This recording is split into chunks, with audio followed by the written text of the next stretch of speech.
When I make these videos, I never discuss my job.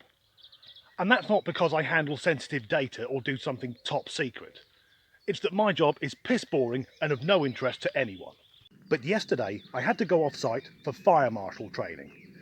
Now, I've been a fire marshal for various companies for the best part of 20 years, and in all that time very little has changed. It's got to the point where, because at the end of each course there's usually a short written exam, they could hand me that as I walk into the room, give me 5 minutes to fill it out and then let me go to sleep. But the reason I enjoy fire marshal training, other than the very real need for fire safety, is it satisfies a somewhat sadistic part of me. Because usually I know I'm going to sit through a half-day presentation which is being given by a man who is utterly broken.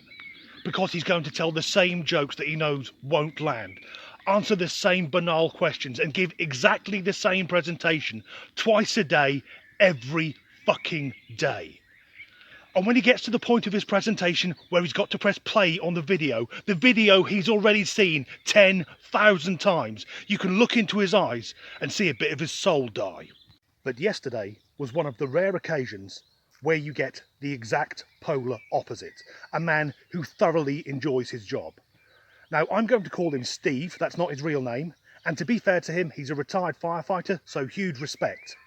But 2 minutes into his PowerPoint presentation, he says, "You wouldn't want Mr. Bean carrying out your risk assessment, would you?" And it dawns on me, this man has a captive audience and he thinks he's funny. Oh shit. But not only were we subjected to Steve's stand-up routine, we also heard his opinion on the Chinese, the European Union and his stance on immigration, because no sentence that begins Eastern Europeans coming over here is going to end well. At this point I glanced at the clock and then listened to him talk for what I thought was around 45 minutes to an hour, looked back at the clock and realised that 8 minutes had elapsed. I needed to go into overdrive. So when Steve was asking questions to the group, I was doing all I could to answer as quickly as possible, to just get through it. And finally, we got to the part of the day where we're going to have to watch a video. Now, I've done enough of these courses to know there's only 3 which they use, and it'd be fine as long as it wasn't the one I call If Only Eddie.